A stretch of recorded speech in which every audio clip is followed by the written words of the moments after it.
My name is Vivian Sutton. I'm 27 years old, and until that gloomy, caffeine-soaked morning, I still naively clung to a belief, however thin as a gossamer, that my family cared for me, even just a little bit. I was wrong. So wrong, it felt like a dull ache under my ribs, where, I think, that foolish, childish hope had once resided. The day had begun quietly, too quietly, as I reflected bitterly later looking back. I sat on the edge of the sofa, clutching a warm ceramic mug in my palms, already dressed in my softest blue blouse, the one that resembled the color of the sky before dawn, and black jeans. I'd planned to leave early, arrive at my parents' house early, help with the last chores for my sister's 30th birthday. Chloe, the golden child, radiant and untouchable. Chloe, everyone's favorite, the one around whose axis our entire solar system undoubtedly revolved. Her party, this grand ball in her honor, was scheduled to start at 3 in that same luxurious hall on the other side of town. I'd even curled my hair, something I did on rare occasions, when I wanted to feel put together, invulnerable, when I secretly hoped to finally be noticed. Perhaps, deep down, beneath a layer of cynicism, a silly thought simmered. What if today were different? Maybe they'd see me, not just Vivian, a shadow in the doorway. Maybe this time I wouldn't be a blur in the background of their perfect, sparkling photos. At 9:02 a.m., the phone rang. Mom. I smiled tiredly at the screen and replied, trying to keep my voice light. Hi, Mom. I was just getting ready. I thought I'd come over early to help with... Vivian, she interrupted me. Too quickly, too abruptly, drowning out my words like a dam. Honey, I'm calling to remind you of something. Yes, I know, I tried again, feeling a chill run down my spine. The party's at 3, I can... Actually, no. Her voice was even, businesslike. I'm calling to remind you. Don't come tonight. My hand froze in midair, and my coffee cup suddenly felt unbearably heavy. What? I whispered, disbelieving my ears. To your sister's party? Yes, she confirmed, and there was not a shred of doubt in that single syllable. Don't come. I slowly leaned back on the couch, and it seemed I could physically feel my heart, pounding loudly and absurdly, sinking into some void. Why? I managed to choke out, and a pause followed. So heavy, so thick, you could almost hear someone on the other end of the line carefully, with manicured precision, choosing the most painless words to stab with a knife. Because one more person, and you'll ruin all the photos, came the words at last. Her words weren't harsh or angry. They were a statement, dispassionate, like a weather forecast, 60% chance of rain, 100% chance of you ruining everything. I waited for some kind of joke, an excuse, a lie about there being little space, about forgetting to warn you, about the photographer being allergic to your perfume, anything. But there was only indifferent silence on the other end of the line. What are you trying to say? My voice sounded alien, thin, like cracked ice. Well, you're just not very photogenic, Vivian. And we hired a professional photographer, a very expensive one. We want perfect photos for Chloe's 30th birthday. Everything has to be perfect. Perfect. The perfect meaning of that word turned out to be simple and terrible. Perfect means without me. Are you disinviting me because of the way I look? I asked, and the world around me swam as if in a bad dream. I'm not disinviting anything, she corrected, a hint of irritation creeping into her tone. You weren't officially invited, actually, but I didn't want any awkwardness if you showed up. So, yeah, you better not come. Do you understand? It wasn't a question. It was an expectation of submissive agreement. I swallowed the lump in my throat. Okay, I said mechanically. Okay, have a nice party. I hung up before she could say anything. Then, carefully, as if afraid of breaking it, I placed the mug on the table, stared at the white wall in front of me, and let that phrase, "You'll ruin all the photos," beat against my temples over and over again like a bird on glass. They didn't even lie. They didn't invent anything about the limited capacity of the room. They simply laid out their disgusting, crystal-clear truth, which they'd always believed, and finally dared to say it out loud. But you know what was the most bitter, the most unbearably grotesque thing about this whole story? I paid for this damn party. The whole thing. Let me go back. As a child, I was the invisible daughter. Chloe, the dazzling eldest. Marcus, the spoiled, adored toddler. And I, something in between, a quiet background mass, a filler in the empty space in family photos. At 14, I asked why there weren't any of my school photos on the wall. Mom, still engrossed in a magazine, said, "Oh, we just ran out of frames, honey." There were 12 frames. 10 held Chloe, 2 held Marcus. 0 held me. I stopped asking. At 18, I moved out. They didn't notice until 3 weeks later. But I still tried. I showed up. I called. I pretended to believe in this family. And when Mom excitedly started talking about plans for Chloe's grand 30th birthday, I, in a fit of wild, frantic hope, secretly booked and paid in full for that same luxurious Riverside event hall for $8,500. All I wanted was for them to be happy. And maybe, looking at that shining happiness, they'd see me there one day too. I asked the administration to tell the parents they were incredibly lucky. They'd gotten a promotion. Everything was free. They believed me, of course. It's easier to believe in luck than in the generosity of a forgotten daughter. And this morning, my mom told me not to come because my face would ruin the shots. All that warm, silly feeling of generosity inside me vanished instantly, as if it had never been there. A cold, sharp, piercing clarity took its place.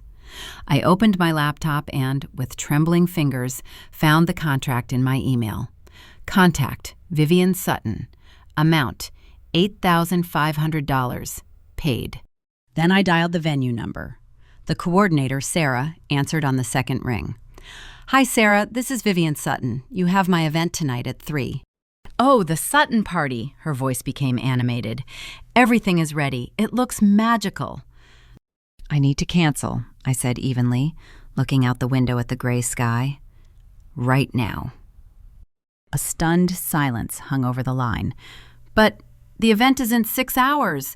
The contract—" "I know," I interrupted her. "I paid for it, and I'm tearing it up. Refund my card, and tell my family there was no promotion, that I paid for everything, and that I'm canceling the event." "Can I ask why?" Sarah's voice grew quieter, more cautious. I took a deep breath, and the air burned my lungs. "Because this morning I was told I'd ruin all the photos, so if I'm not good enough to be in them, I'm not good enough to pay for them." A quiet, almost inaudible exhalation came from the other end of the line. "I understand. I'll do everything as you ask." I hung up and sat perfectly still, listening to the silence in my apartment and the loud, clear hum of the new black emptiness inside. My phone vibrated on the table, causing the wooden surface to emit a buzzing, annoying sound. Unknown number. Sarah had probably already called my mom, and now the storm was starting. I didn't answer. I simply lay on the couch, staring at the ceiling, at the lightning-shaped crack I'd never noticed before, while my phone continued to shudder, tremble, begging for attention like a wounded, annoying bird. 10 minutes later, dozens of missed calls were plastered across the screen. By noon, there were 47. Mom, Dad, Chloe, Marcus, aunts, uncles, cousins, some unfamiliar numbers, all panicked, all in a frenzied, blind rage. I turned off the sound, laid the phone face down, and waited for this hurricane to finally break over my quiet apartment. But this time, I didn't bend under its onslaught, didn't try to make myself smaller, more invisible, more comfortable.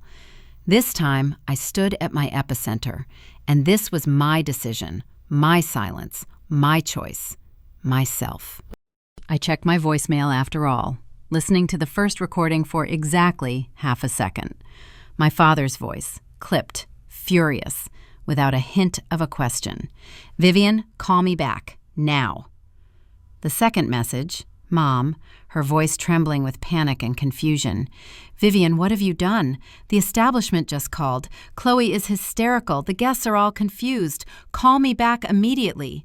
Third, Chloe, her scream cutting through the digital static. Are you serious? You ruined everything. My whole life. Fourth, Marcus, cold and contemptuous. You're such a vindictive bitch. I hope it was worth it. I deleted the rest without listening. Their reaction was as predictable as the changing seasons. Not a single person asked why. No one wondered what could have driven quiet, unassuming Vivian to such a drastic step. Their first and only instinct was blame. It always was. And then our family group chat exploded, turning into a blazing battlefield. Messages poured in, one after another. Aunt Carol, what's going on? We're at the venue and it's dark and locked. Uncle Jim, we drove for an hour. Is this some kind of prank? Mom, calm down, everyone. There was a misunderstanding with the reservation. Vivian canceled the event. We'll work it out. And then the voices merged into a chorus of condemnation. Chloe, Vivian ruined my birthday. Marcus, I always said there was something wrong with her. Dad, this isn't the place for arguments. I exited the chat. It was like watching a huge raging fire on the next block. You can see the smoke, you can hear distant screams, but the heat no longer sears your skin. And then a message came from Emily, my friend, the only person who ever saw me as a person, not a shadow. Hey, what happened? Everyone's panicking, but everyone's talking nonsense. Are you okay? I slowed my breathing and typed a reply, feeling my fingers grow cold.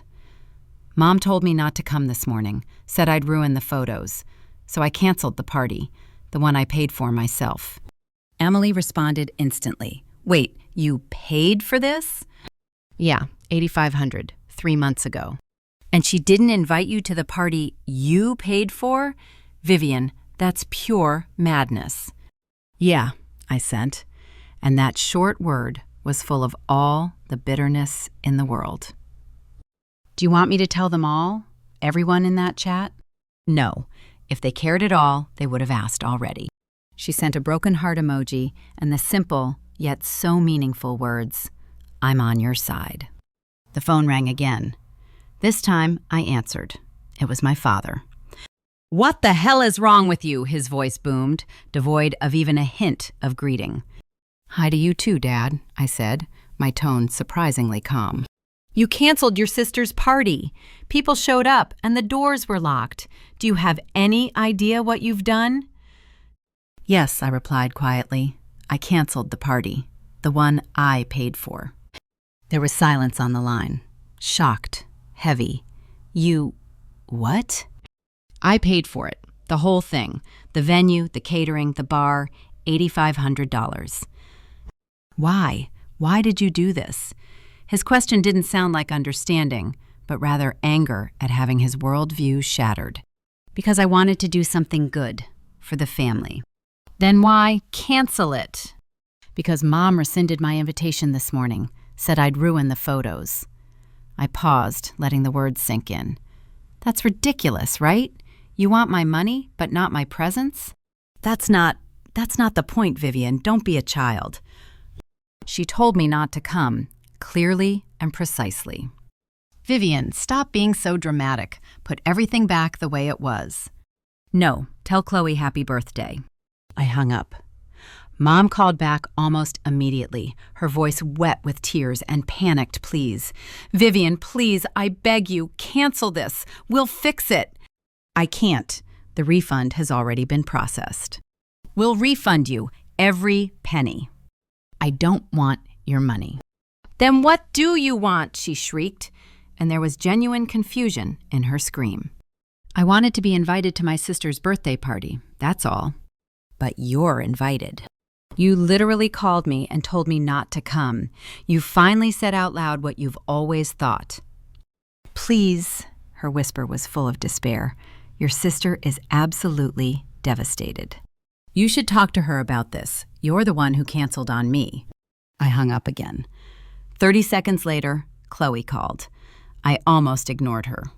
Almost. You ruined everything! Her scream hit my ear like a slap. "No," I countered coldly. "Mom ruined everything. I simply refused to finance it." "You're terrible, and don't even tell me you paid for everything. It's terrible how you acted, like some kind of martyr. I didn't want your pity. I didn't want the fame. I wanted you to have a good birthday." "Well, now he's gone. Congratulations." "Talk to Mom. You know what? I never want to see you again. I think we're both finally going to get what we want." I hung up while her screams still echoed through the phone. Later, looking through my muted notifications, I saw the family chat come back to life, this time without me. "Mom, change of plans. The party's at our house at 6 p.m. Anyone who can, come. Aunt Carol, we'll bring food. Marcus, I stocked up on booze. Chloe, thank you everyone, you're the best." Not a single mention of me. Not a single question about why I canceled, where I was, or if I was alive. They'd become so entwined with my invisibility that my complete disappearance was simply convenient. Around 5, Emily texted again. "They're having a gathering at your parents'. Are you going?" I wasn't invited. "I'm so sorry. This is so surreal." "Thank you. Would you like me to burst in and yell why you're not here?" "No, don't get involved, please." "Whatever. I'm still on your side." "Thank you," I sent, and it was the only ray of warmth on an icy day. By 7 o'clock, their impromptu party must have been in full swing. I could easily picture the scene. Forced smiles, cheap balloons, hastily bought snacks, Chloe sobbing every half hour, my mother pretending everything was going according to plan with a feverish glint in her eyes. I ordered Chinese takeout, the smell of which filled the apartment with alien but comforting aromas, and turned off my phone completely. But Emily, ever the faithful guardian, texted me anyway. "This party is sad. About 30 people, no more. Your mom is whispering to everyone that you had a breakdown. Marcus is already drunk and rude. Your dad is sitting in the corner looking miserable. Honestly, it's just pathetic." I leaned back on the sofa, and for the first time in many, many years, there was no familiar icy sting of guilt in my chest. No burning, throat-clenching shame. No eternal, debilitating urge to fix everything, to glue everything together, to become better, more convenient, less noticeable. There was only an immense, bottomless relief, a feeling as if heavy, invisible shackles had finally been lifted from my shoulders, my neck, every bone, and I could breathe deeply, inhaling not the air of fear, but freedom. And as the night wore on, and one light after another went out in the windows, a simple granite thought grew stronger within me. I wasn't a disaster. I had simply ceased forever to be the invisible, convenient, disposable daughter they had so persistently tried to turn me into. The next morning, sunlight, warm and utterly indifferent to my storms of yesterday, filtered through the cracks in the blinds. But my phone, lying on the table, buzzed like an angry wasp, over and over, relentlessly. 17 new messages, all between 7 and 8:30 in the morning. I picked it up, sat on the edge of the bed, and scrolled through this veritable wall of text from my mother. "Vivian, we need to have a serious talk. What happened yesterday was a disaster. I know you're upset, but it's too much. Your sister is humiliated. People are asking questions. I didn't mean what I said the way you took it. We can fix everything if you just call. I'm sorry if I hurt your feelings. We love you. Please don't disown your family." I read each message twice, searching for even a grain of truth in those neat lines. But there was no acknowledgement of her words, no real apology, no attempt to understand. Just panicked putty for the cracks in the facade, skillfully disguised as maternal concern. I typed a single sentence in response, and my fingers didn't tremble. "Would you still have invited me if you'd known I'd paid for the party?" 3 typing dots appeared, froze, disappeared, appeared again, and then vanished into the void. Mom didn't reply. She didn't need to. This silence, this emptiness in the chat, was the clearest, most honest truth she'd ever given me. The other 5 messages were from distant relatives, a chorus of disapproving voices from the past. Aunt Carol, your mother is so upset you need to apologize. Uncle Jim, family is family, Vivian. Call your parents. Cousin Lisa, you hurt Chloe terribly. She didn't deserve this. I put the phone down, went to the kitchen, made coffee with mechanical precision, and returned to the couch. I waited for that familiar, crushing wave of guilt to wash over me, the one they always expected of me. But inside, there was only silence and a strange, unwavering strength. For the first time, I didn't feel broken. I felt awakened. A few minutes later, my phone vibrated again. Dad. Your sister wants to have a real birthday party. This time, somewhere more cozy, just the family. Will you pay again? I stared at the screen, stunned not by the scale, but by the stunning, almost grotesque audacity of the question. Not a hint of regret, not even a hint of discussion, only a naked, brazen expectation of a return to the old order of things, where I was the silent breadwinner, the background, the wallet. I typed, no. The dots appeared instantly. Why? Because you'll just disinvite me again. We won't, he sent. I promise. You promised I was family too. That didn't stop Mom from telling me not to come. She was wrong. She's not sorry, I retorted. She's ashamed. That's a big difference. You're being unreasonable. Really? Let me ask you this. If I paid again and Mom told me not to come again, would you stand up for me? Silence. I waited, staring at the screen. Nothing. Not a single dot. That's what I thought, I sent. I don't fund events where I'm not welcome. Dad didn't answer right away. You're punishing your sister. No, Mom punished me. I just stopped paying for it. You're being petty. No, I wrote, and every keystroke echoed with the crisp, clear sound of righteousness. Petty is calling your own daughter unphotogenic and then expecting her to pay for a party she's been banned from. Silence. Then his last message. Talk to you later. I wasn't looking forward to this conversation anymore. I blocked his number. Then my mom's, then Chloe's, then Marcus's. I didn't touch Emily. She was the only one who asked, not, why did you do that, but, how are you? 2 weeks later, she texted, the coffee is mine. Come out? I agreed. We met in a small cafe downtown, where the light was warm, the chairs mismatched, and the air smelled of espresso and cinnamon. She hugged me before sitting down, tightly, long, truly. And when we finally settled in, she looked at me carefully and asked simply, how are you really? Honestly, better than I expected, I replied, and it was the truth. Okay, I was worried. No one else was. She took a slow sip from her mug. Your mom, she's spinning this story that you misunderstood, that you had a breakdown. Has anyone asked what she really said? I shook my head. No, and they won't. Exactly, Emily nodded with a sad smile. They're more comfortable defending the version of your mom they know, the numbers. Then she leaned forward, her voice quieter, more confidential. But just so you know, some people think you were right. Mrs. Patterson, remember? Chloe's piano teacher.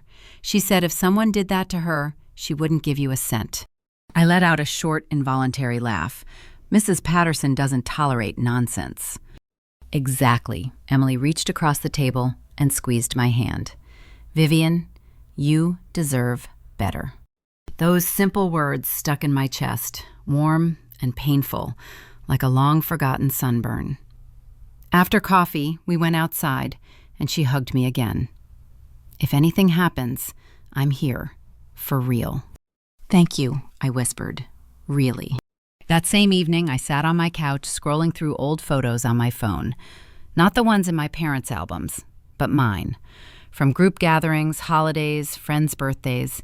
And in many of them, if you looked closely, I was there, half over someone else's shoulder, blurred in the background, cropped by the edge of the frame, or simply absent at the moment the shutter was pressed. And I finally realized what I'd never allowed myself to admit. My mother hadn't invented the idea that I was ruining photos. She'd believed this my whole life. She was just finally saying it out loud. I slowly, methodically began deleting every single one of those stomach-churning photos, every blurry, every stripped-down version of myself, every reminder that I never fully existed in the eyes of my own family. And with each deleted photo, breathing became a little easier. 3 days later, Ethan, my boyfriend, gently asked why my parents had called him, and in his eyes I saw not suspicion, but concern. For me.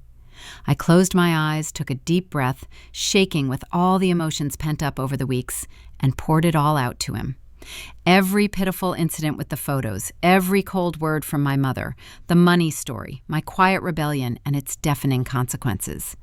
He listened without interrupting, without immediately trying to make excuses for my family, and only once did his jaw clench when I repeated the very phrase about damaged footage verbatim. And when I finished, exhausted and empty, he simply silently pulled me close, hugging me so tightly as if he were trying to mend with his own hands all the invisible cracks that had been gnawing at my soul for years. "You deserve better, Vivian," he whispered into my hair. "Much, much better." I didn't cry, but I was on the verge of it, not from grief, but from a strange relief, as if I finally had solid, unshakable ground beneath my feet, not the shifting sand of family expectations. A few weeks later, I reluctantly forced myself to go to happy hour with colleagues, expecting only awkwardness and prying eyes. But to my surprise, I was received warmly and easily. They were genuinely interested in my weekend, laughed at my awkward jokes, and at the end, when everyone was taking a group selfie, someone handed me their phone and said, "Vivian, you have good taste. Pick an angle."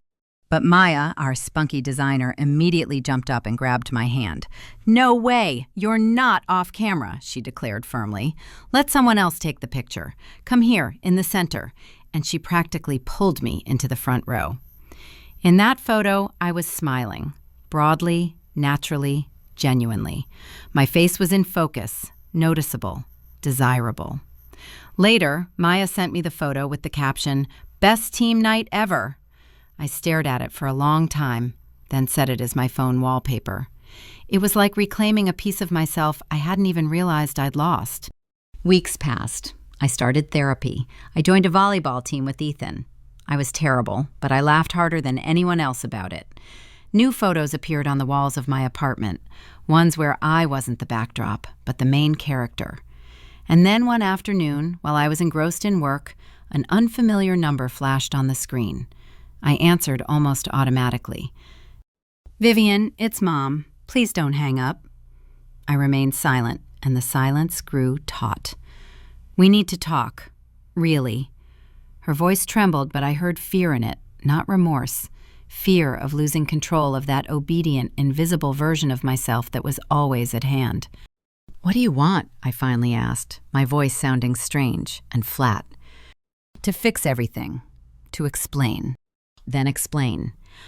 She took a ragged, uneven breath. I never wanted to hurt you." "But you did," I snapped. "I want my family back." Her voice broke with genuine, uncontrollable panic. I stared at the white wall in front of me. "I told you, you never included me in this family. Not completely." "Vivian, please." "No," I said quietly, but very clearly. "Not this time." And I hung up. And this time, the click of disconnection didn't bring the usual punch of guilt. There was only a strange, steady calm in my chest, as if after a long, exhausting storm, a silence had descended in which all I could hear was my own even breathing. 7 months had passed. 7 months without calls from my parents, without venomous messages from Chloe and Marcus, without that agonizing cycle of attraction and repulsion in their orbit. 7 months without forced family dinners, without exploding group chats, without the need to cut myself off, literally and figuratively. 7 months of a world I'd built myself. My life was slowly but surely rebuilding itself. Twice monthly therapy, volleyball, where I still missed the target but was no longer embarrassed by it, weekly coffee with Emily, and warm meetings with colleagues who, it turned out, actually liked me for who I was. Sometimes a simple thought would strike me. How easy it is to live when you don't have to constantly shrink to take up as little space as possible. Then one afternoon, as I was sitting on the couch with my laptop, an unexpected email arrived. From Sarah, the same coordinator from the room. "I hope you don't mind me writing," it began. "Something happened recently, and I thought you should know." She explained that after the incident, guests had contacted her several times with questions, and since I had given permission on the day of the cancellation, she explained the situation honestly, that I had paid for the party anonymously and canceled it when I was banned from attending. "Some people have expressed support for you since then," Sarah wrote, "and I wanted to say, what you did wasn't petty. It was self-respect. Your anonymous gift was one of the most generous gestures I've ever seen, and your mother's words were one of the cruelest. I hope you're doing well. You deserve better." I reread these lines several times, and a lump formed in my throat, but this time not from bitterness, but from something pure and bright, like hope. I read her letter twice, then 3 times, absorbing every word as if it were life-giving moisture for the parched soil of my soul.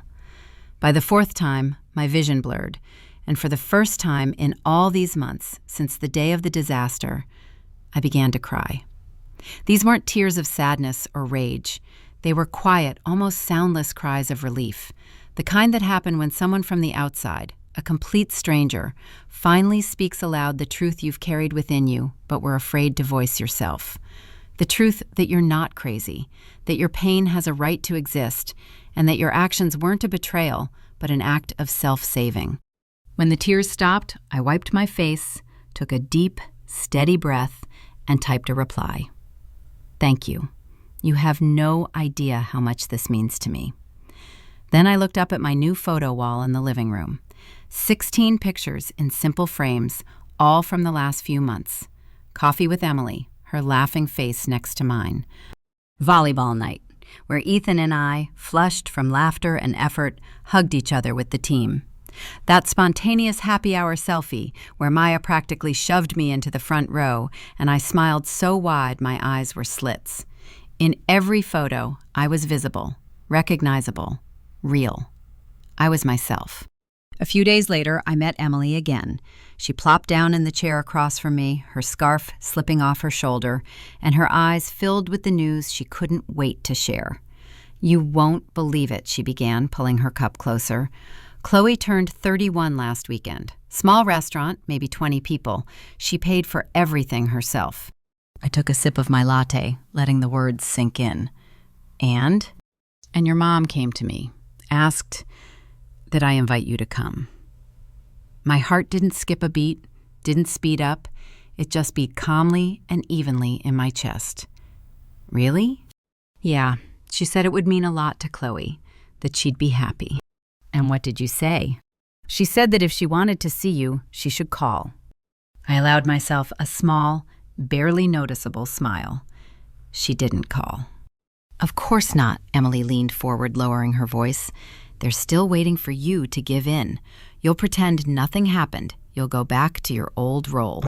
"Your old role," I repeated after her, tasting the words. They were empty and bitter. The quiet one, the comfortable one, the one who pays but never shows up. "The invisible daughter," Emily finished quietly. "Yes," I breathed out, "but I'm not her anymore." We sat in the cozy silence of the cafe, warming our palms on the ceramic cups. "Do you miss them?" Emily finally asked, and there was no judgment in her voice, only concern. I considered the question. Really. I miss the idea of family, what it could have been, but not them, not the reality that was. Emily nodded slowly. "That's fair." Later that evening, I pulled a cardboard shoebox from the top shelf of my closet, my time capsule. It contained old photos, everything from before college, childhood parties, school events, family trips. I went through every single one. In most of them, I was barely visible, half my face over my father's shoulder, my back against the Christmas tree, a blurred silhouette somewhere in the background, like an awkward stranger caught in the frame. I carefully folded all the photos back into place, closed the lid, and put the box back. Not out of sentimentality, but to put an end to it. I no longer needed these clues. I now had other proof of my life. A week later, Ethan and I went to a trivia night with a group of friends. During a break between rounds, he snapped a spontaneous photo of me laughing, head thrown back, just as Maya was telling some ridiculous story. He showed me the photo, and the screen lit up with his smile. "You look beautiful," he said softly. "Real, like someone who finally sees themselves." I stared at the photo. Yes, I was different. Lighter, brighter, real. "I want you to frame this," Ethan said, "on your wall." "Yes," I smiled back, feeling that simple yes fill me with warmth. "I think I will." Later that evening, I stood in front of my photo wall, holding the new frame. I'd found the perfect spot for it, an empty spot right in the center of the composition, the very spot where the most important, the happiest shots are usually placed. I hung it there, not on the edge, not behind someone, but front and center. A few minutes later, my phone vibrated. A message from Emily. "The next coffee is mine. I love you, Viv." I looked up and back at the wall, at the life I'd pieced together, at the people who'd chosen me, at the places where I wasn't just allowed, but truly welcomed. For years, my family had made me believe I was somewhere on the margins, off-screen from their vibrant lives. But here, in the light of this apartment, surrounded by these friends, in the glow of this love, I realized I wasn't on the margins. I was finally in the frame, and I wasn't going to leave it.